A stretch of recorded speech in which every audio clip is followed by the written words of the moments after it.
여청 우리에게 주시는 하나님의 말씀은 구약성경 다니엘서 4장 24절부터 34절까지의 말씀입니다. 구약성경 1239면입니다. 다니엘 4장 24절부터 34절까지의 말씀 교독으로 봉독하겠습니다. 24절입니다. 왕이여 그 해석은 이러하니이다. 곧 지극히 높으신 이가 명령하신 것이 내 주 왕에게 미칠 것이라.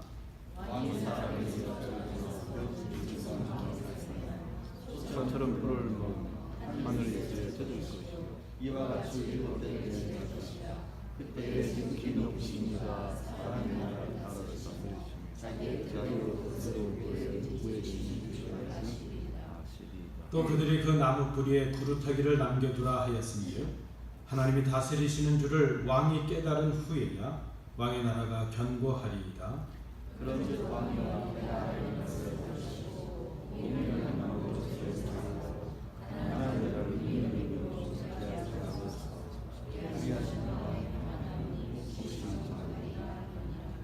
이 모든 일이 다 나 느부갓네살 왕에게 임하였느니라.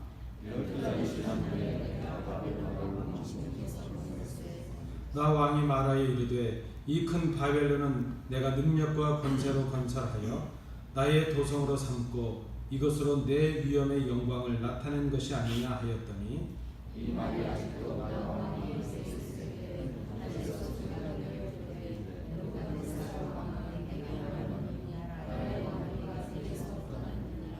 내가 사람에게서 쫓겨나서 들 짐승과 함께 살면서 소처럼 풀을 먹을 것이요 이와 같이 7대를 지내서 지극히 높으신 이가 사람의 나라를 다스리시며 자기의 뜻대로 그것을 누구에게든지 주시는 줄을 알기까지 이르리라 하더라. 바로 그때에 이 일어난 느부갓네살에게 내가 사람에게 쫓겨나서 소처럼 풀을 먹으며 몸이 하늘 이슬에 젖고 물들이 부스러기와 같이 자라고 손톱은 새의 톱과 같이 되리라. 함께 보시겠습니다. 그 기한이 참에 나 느부갓네살이 하늘을 우러러 보았더니 내 총명이 다시 내게로 돌아온지라. 이에 내가 지극히 높으신 이에게 감사하며 영생하시는 이를 찬양하고 경배하였나니 그 권세는 영원한 권세요 그 나라는 대대에 이르리로다. 아멘.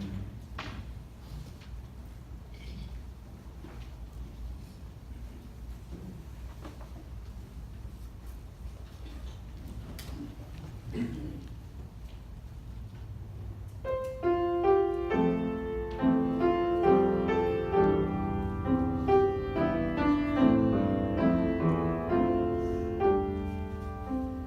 몸에서 하늘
유다의 백성들이 불의를 행하고 우상 숭배죄를 범했습니다. 하나님께서 그 불의한 백성들을 돌이키게 하시기 위해서 그들에게 포로 생활이라는 혹독한 연단의 시간을 갖게 하십니다. 이를 위해서 하나님은 바벨론의 느부갓네살 왕을 연단의 도구로 쓰십니다. 그에게 권세를 주시고 힘을 주셔서 유다를 침공하게 하시고 유다의 백성들을 포로로 잡아가게 하십니다. 그런데 이 느부갓네살 왕이 교만했습니다. 자신이 하나님의 도구인 것을 잊어버리고 하나님인 것처럼 그렇게 행했습니다. 필요 이상으로 유다 백성들을 핍박을 했습니다. 하나님께서 이 환상과 꿈으로 느부갓네살 왕에게 경고하십니다. 첫 번째 주어진 꿈이 있는데 그 꿈은 신상에 관한 꿈이었습니다. 머리는 금이요, 가슴과 두 팔은 은으로 되어 있고 배와 넓적다리는 노스로 되어 있고 또 종아리는 쇠요, 발은 새와 진흙으로 되어 있는 그런 신상이었습니다. 근데 그 신상이 뜨인 돌에 의해서 무너지고 깨지는 그런 첫 번째 꿈이었습니다.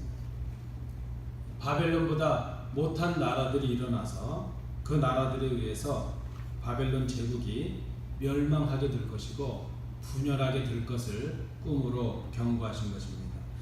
그런데 이 하나님의 경고를 알게 된 느부갓네살은 그 꿈대로 자신을 돌아보지 아니하고 온통 금으로 만든 신상을 만듭니다. 그리고 그 신상에게 절을 하게 합니다. 자신의 힘으로 왕국의 분열을 막고 자신의 왕위와 나라와 권력을 지켜보려는 그런 생각입니다. 하나님의 경고를 무시하고 하나님을 대적하는 교만을 행하는 것입니다.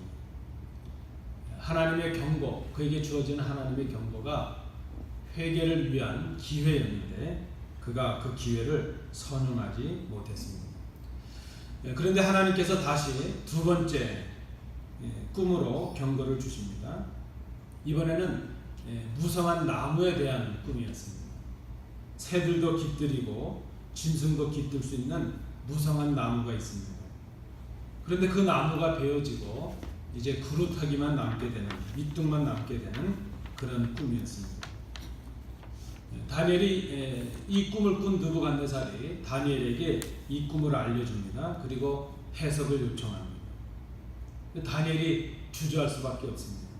19절에도 보니까 이 꿈이 그 느부갓네살 왕의 대적자들에게 이루어지면 좋겠다 그렇게 할 정도입니다. 그 꿈의 내용이 왕에게 좋은 것이 아니기 때문입니다. 그러나 다니엘은 이 꿈의 내용을 전할 수밖에 없습니다. 하나님의 말씀이 사람들 듣기에는 좀 불편하다 할지라도 그것이 전해질 때에 하나님의 경고가 되고 그 하나님의 경고가 그들이 돌이킬 수 있는 기회가 될 수 있기 때문입니다. 그저 우리가 말씀을 나누기 전에 이 다니엘이 느부갓네살 왕에게 이 꿈의 내용을 알게 하기를 주저하는 대목에서 그저 한 가지 생각할 것이 있습니다. 우리가 섬기는 이 땅의 교회들, 이 땅의 우리의 신앙의 모습에서 우리 교회들이 놓치고 있는 것이 있다면 이것이 아닐까 생각합니다. 사람들의 마음을 놓치지 않기 위해서 하나님의 경고를 놓치는, 사람들의 마음을 빼앗기지 않기 위해서 하나님의 마음을 빼앗기는 그런 모습들이 있지 않는가 생각을 합니다. 사람들의 환심을 사기 위해서 진리를 전하고 바른 일을 전하는 것을, 선언하는 것을 주저하는 모습들이 우리 속에 있는 것을 봅니다. 이제 다니엘이 느부갓네살에게 꿈을 알게 합니다. 해석해 줍니다. 견고하고 하늘에 닿을 만큼 무성한 나무, 그것은 지금 이 바벨론 왕 느부갓네살이 누리고 있는 제국의 영광을 말합니다. 왕의 권세가 하늘을 찌를 듯이 높습니다. 많은 열강들이 이 바벨론 느부갓네살의 그늘에서 번영을 함께 누리고 있습니다. 그러나 그 나무가 곧 베어지게 된다 하는 것입니다. 하나님의 심판이 임한다는 의미입니다. 그러나 하나님은 이 느부갓네살에게 은혜를 베푸셔서 그 나무에 구루터기를 남기시는 그런 은혜를 주십니다. 여전히 어렵게 하시지만 회복의 기회를 주시는 것입니다. 이제 왕은 쫓겨나서 7년 동안 짐승처럼 살아가게 될 것이라 하는 것이죠. 이 7년은 그가 돌이키고 하나님 앞에 회복의 은혜를 입기 전까지 겪어야 되는 형벌의 기간입니다. 그러나 그럼에도 불구하고 하나님의 형벌이 주어지지만 그에게 주시는 이 형벌의 기간이 회개를 위한 기회일 수 있다는 것을 우리가 생각합니다. 자, 이 꿈을 해석한 후에 다니엘은 느부갓네살이 이 형벌을 피할 수 있는 그런 길을 전하게 됩니다. 그 선택에 순종할 것인가 아니할 것인가 하는 것은 전적으로 이제 왕에게 달려져 있습니다. 왕이 하나님의 계시를 통해서 하나님께서 다스리신다는 것을 깨닫고 자기의 죄악된 행동을 돌이킨다면 그에게 이제 예언되어 있는 짐승처럼 지나는 7년의 형벌이 주어지지 않을 것입니다. 26절을 보시면 다니엘이 왕에게 말합니다. 그런즉 왕이여 내가 아뢰는 것을 받으시고 이렇게 말합니다. 하나님의 계시를 알게 된 이 느부갓네살이 구체적으로 해야 될 일이 무엇인가? 그것은 다니엘을 통해 주시는 하나님의 말씀을 듣는 것, 하나님의 말씀을 받고 그대로 순종하는 것, 그렇게 말할 수 있습니다. 그가 받고 들어야 될 하나님의 말씀이 무엇입니까? 공의를 행함으로 죄를 사하고 가난한 자를 긍휼히 여김으로 죄악을 사하는 것, 바로 그것이었습니다. 그것이 이 느부갓네살에게 임박한 하나님의 경고, 하나님의 형벌을 피할 수 있는 길이었습니다. 회개의 표시로 하나님의 뜻, 공의를 행하라 하는 것입니다. 여러분, 회개는 생각과 말로만 하는 것이 아니라 행동으로 하는 것이죠. 회개는 합당한 열매가 있어야 됩니다. 삶이 동반되어야 될 것입니다. 그것이 지금 이 느부갓네살에게 임박한 그 하나님의 심판을 피할 수 있는 길이요, 또 자신의 편안함을 장구하게 할 수 있는 길이 바로 회개하고 하나님께로 돌아가는 길이었습니다. 하나님은 경고와 함께 피할 길을 주십니다. 어떻게 보면 우리에게 주시는 심판과 연단마저도 하나님은 우리를 돌이키게 하는 기회로 쓰십니다. 그러나 이 느부갓네살은 그 기회를 놓치고 말았습니다. 오늘 본문을 통해서 우리가 생각해 봅니다. 왜 느부갓네살이 회개하지 못했을까? 두 번이나 꿈으로 하나님이 경고하셨고 다니엘을 통해서 그 꿈의 내용을 알게 하셨는데 왜 이 느부갓네살이 회개하고 돌이키지 못했을까? 자신의 운명을 바꿀 수 있는 기회였지 않습니까? 그러나 그는 다니엘의 충고대로 회개함으로 공의를 행하고 가난한 자들을 불쌍히 여기는 그런 일을 하지 않았습니다. 다니엘을 통한 하나님의 경고와 충고의 말씀을 받아들이지 못했다는 것입니다. 왜 그랬을까 하는 것이죠. 오늘 29절은 이렇게 시작하고 있습니다. 12달이 지난 후에 그랬습니다. 먼저 생각하는 것이 이것입니다.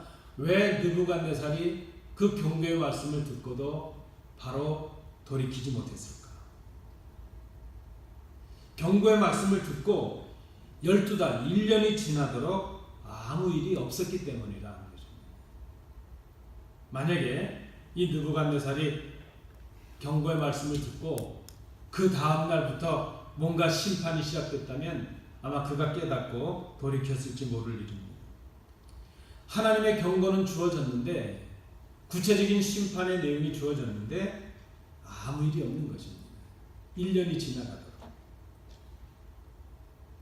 죄의 형벌이 바로 주어지지 않았다는 것이 하나님께서 돌이키라고 기다리시는 하나님의 은혜라는 것을 그가 깨닫지 못했습니다.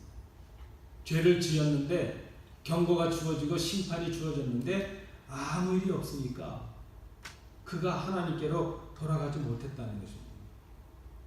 여러분, 우리 인간이 얼마나 간악합니까? 죄를 지었음에도 아무 일이 없다. 아무 일이 우리에게 심판의 어떤 내용들이 주어지지 않는다. 그것 때문에 회개의 기회를 놓치고 말았다는 것입니다. 우리가 성경에서 보는 대로 느부갓네살은 하나님께로부터 자신의 꿈을 통해서 하나님의 경고를 받았습니다. 다니엘을 통해서 그 꿈의 의미도 알게 되었습니다. 그리고 형벌이 주어질 것이고 그 형벌을 피할 수 있는 길도 알게 되었습니다. 그런데 1년 12달이 지나도록 아무 일도 일어나지 않으니까 그는 하나님께로 회개하고 돌아갈 그 기회를 놓치고 말았다는 것입니다. 여러분, 우리가 잘 생각해야 됩니다. 잘못했는데 아무 일이 없다. 빨리 하나님께로 돌아갈 일입니다. 하나님께서 우리를 기다리고 계신다는 것입니다. 그저 12달이 지나도록 아무 일도 없다는 것 때문에 스스로 안도하고 임박한 하나님의 심판의 경고를 들었으면서도 그는 하나님께로 돌아가지 못했다는 것입니다. 왜 회개하지 못했습니까? 하나님, 그 기다리시는 하나님의 은혜를 그가 깨닫지 못했다는 것입니다. 또 한 가지, 왜 느부갓네살이 회개하지 못했을까? 그가 교만했기 때문이라 말할 수 있습니다. 심판을 늦추시는 기다리시는 하나님의 은혜를 깨닫지 못한 이 느부갓네살은 스스로 자신을 교만의 정점에 세우고 말았습니다. 그는 왕궁의 지붕을 거니면서 자신이 이룩한 업적을 바라보았습니다. 자신의 그 업적의 위대함, 그 위대함을 드러내는 도성의 건축물들을 바라보았습니다. 그리고 모든 것이 자신의 성취라고, 자신의 노력의 결과요, 자신의 위대함의 결과라 그렇게 생각을 합니다. 오히려 하나님께서 주신 것인데 주인 되신 하나님의 은혜를 상실해 버렸습니다. 자신이 하나님인 것처럼 스스로를 높였습니다. 오늘 본문 30절은 이렇게 기록을 합니다. 특별히 이 30절을 읽으실 때 주어를 유심해서 보시기 바랍니다. 이 큰 바벨론은 내가 능력과 권세로 건설하여 나의 도성으로 삼고 이것으로 내 위엄의 영광을 나타내는 것이 아니냐. 그는 다니엘을 통해 주신 하나님의 그 경고를 무시했습니다. 오히려 하나님의 은혜로 주어진 왕국의 그 장엄함을 자신의 공적과 자신의 자랑으로 삼았습니다. 교만했습니다. 하나님이 주인이신데 자신이 주인인 것처럼 주인도 아니면서 주인 행세를 했습니다. 여러분, 우리가 다윗을 기억하지 않습니까? 다윗은 평생을 하나님을 왕으로 섬긴 그런 사람이었습니다. 그는 그저 아버지의 양떼를 지키기 위해서 짐승들과도 싸울 때도 그랬고 골리앗과도 싸울 때도 그랬고 자신을 앞서서 친히 싸우시는 하나님의 능력과 하나님의 임재를 의지하던 그런 사람이었습니다. 그에게 이 다윗에게 전쟁은 하나님이 친히 주관하시는 하나님의 능력이요 하나님의 역사였습니다.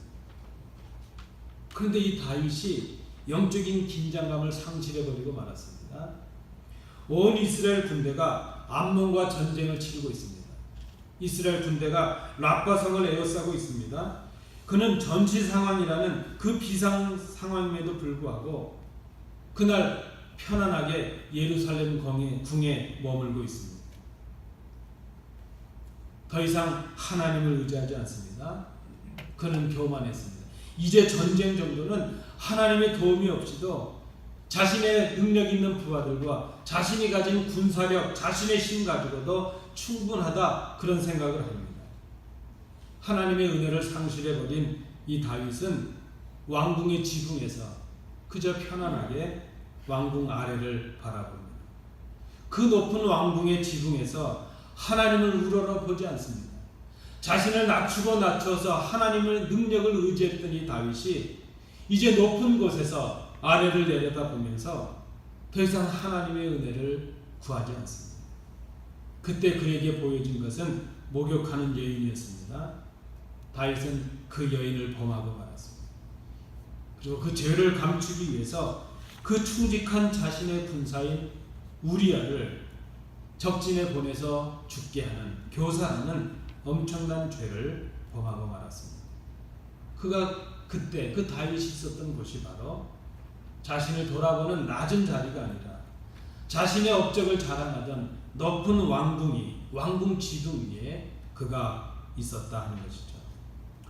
하나님의 심판의 형벌이 주어지기 전에 느부갓네살이 있는 곳이 바로 지금 바벨론 왕궁의 지붕 위였습니다.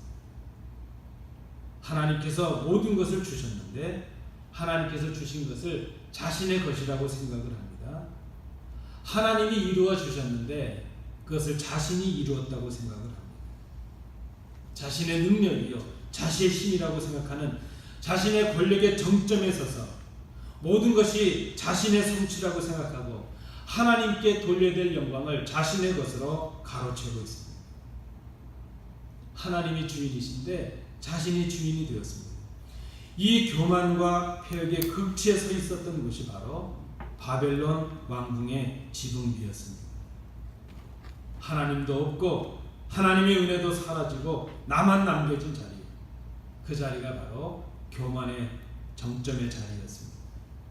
하나님의 은혜로 주신 것, 하나님의 은혜로 얻은 것을 내 것이라고 우게 되는 자리, 하나님의 뜻, 하나님의 목소리보다도 내 소리를 주장하는 자리요, 하나님의 하신 일인데 내가 했다고 목소리를 높이는 자리, 그 자리가 바로 지붕이었다는 것입니다.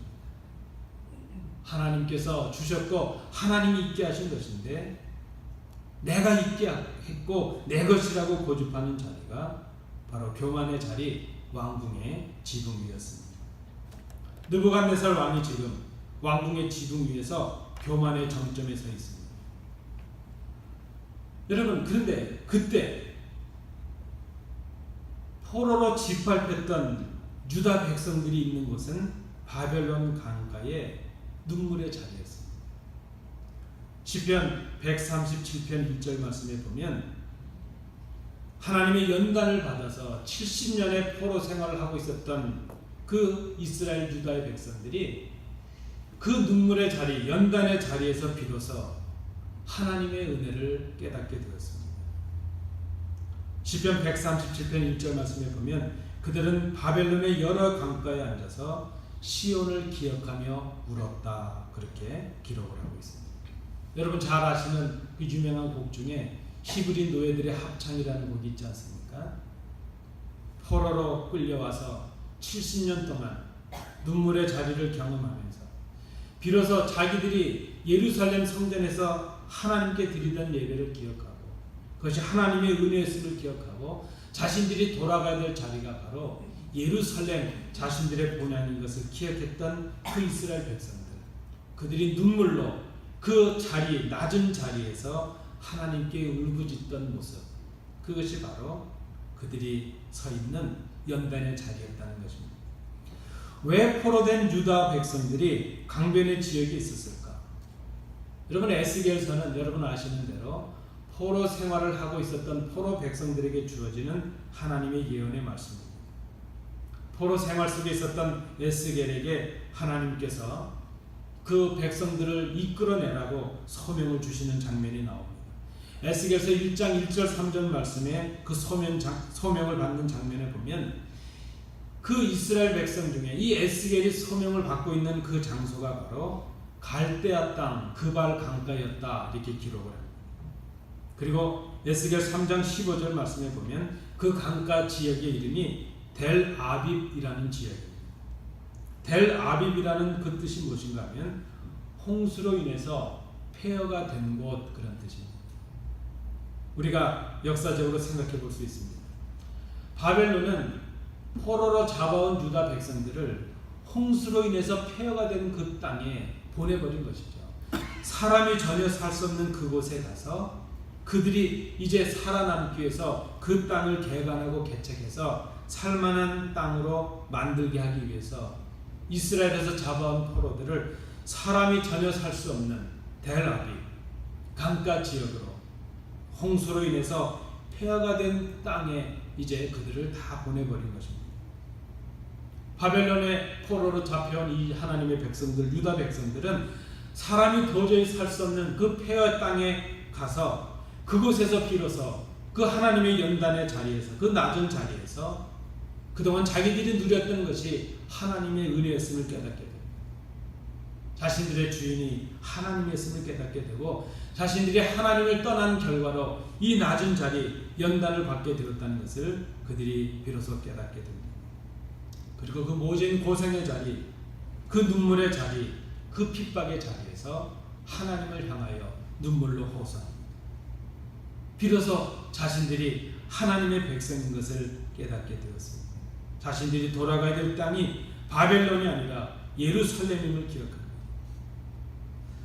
그들이 하나님을 우러러보게 된 자리가 바로 예루살렘에서 성전에 거할 때의 그 모습이 아니라 자신들을 낮추시고 낮추셔서 포로가 되게 하시고 사람이 살 수 없는 눈물의 자리에서 그 하나님을 바라보게 하셨던 그 자리, 거기에서 비로소 그들은 하나님을 바라보았다는 것입니다.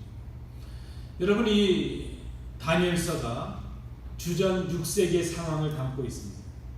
그런데 지금 이 주전 6세기의 상황을 담고 있는 이 다니엘서를 읽고 있는 독자들은 주전 2세기를 살아가는 이스라엘 백성들입니다. 의미가 있을 것입니다.